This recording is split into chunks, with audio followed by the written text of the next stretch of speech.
Urtarrilaren 31an Ipar Euskal Herriko jendearen eskuetara heldu zen euskoa, tokiko moneta.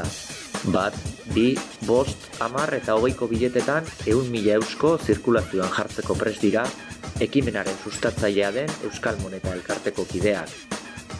Bildu ditugu iparraldeko hainbat elkarte, bai euskalgintzan, bai tokiko garapenean, sozial mailan eta ingurumenean, haien iritzia galde egiteko, erranez hoja nahi dugu sortu tokiko moneta bat, zatozte denek, ateaki zabalak.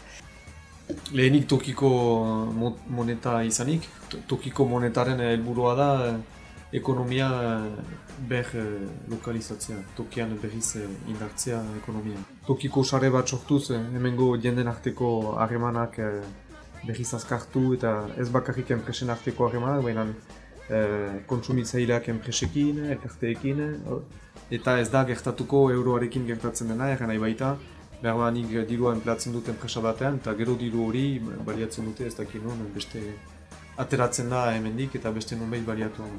Gure helburu bat litzateke ere, enpresa berri batzu laguntzea eta aktibitate berri batzu sortzea iparraldean. Euskoak argitaratzen duen eskas bat adibidez, ez dakitzea aktibitate ez den iparraldean, enpreseski hori identifikatu eta diruztatu sosorekin. Euskoa ukanen duten enpresa gutziek, ukanen dute pegatimat egiteko euskoa onatzen dutela, eta lan eginen dugu eiekin eskoraz informazioa eskoraz eman dezaten edo eskora ikas dezaten langile batzuk. Beraz, nik espero dut jendeak aizeago mintzatuko direla eskoraz olako dendeetara joitean, jakinez hor eskoraren inguruan indar bat egiten dutela. Ingurumenaren inguruan ere jenderen praktikak emeki landatzea. Bakizu gauzak beste manera batean pentsatzea.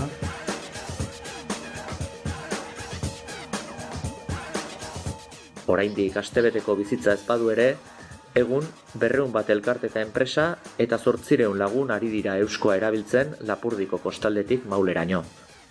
Behar zira kide izan, behar duzu kidetza pagatu eta orduan ukanen duzu karta bat. Karta horrekin aldagune guztietan aldatzen ahalko dituzu euskoak. Orduan euro bat, berdin eusko bat. Denda batean zirelarik, euskoak eta euroak balio berdina dute, beraz prezioak beti eurotan izanen dira, baina ordaintzen alduzu euskotan.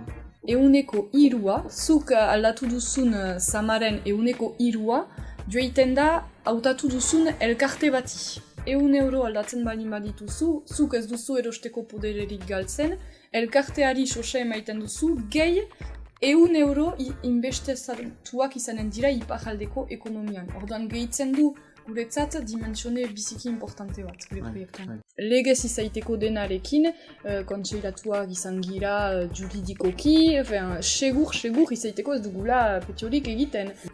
Opari bono batzu. Gauza bera da legalki, Euskal Moneta izanen da pagatzeko titulu bat. Orduan, beste gauza bat, legez izaiteko, orduan denak izan behar gira elkarte beraren kideak, hortako beti kidetzak galegitzen ditugu, bai erabiltzaileentzat, bai zerbitzu edo enpresa emaileentzat. Beti prest izan behar gira berriz trukatzeko euskoak edo horren truk, edo frogatzeko sosik dirurik ez dugula sortzen eta 100 eusko ateraturik baditugula €1 bankoan. Zirkulazioan diren eusko guziak parekoa ukan behar dugula bankoan.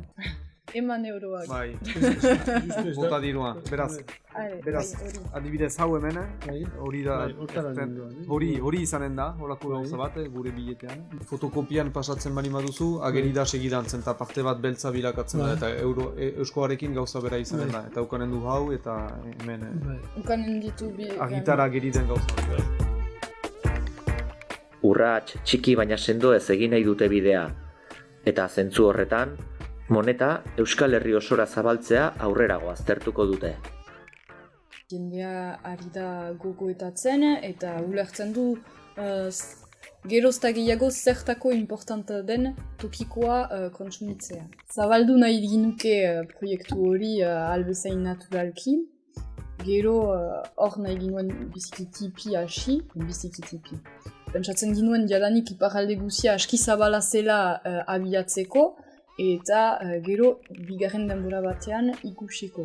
Baldera zuzua da, baina dena militantzia, bide. Bai, zinez militantea izan behar da base batean, zenta behar da sinetxi proiektuan.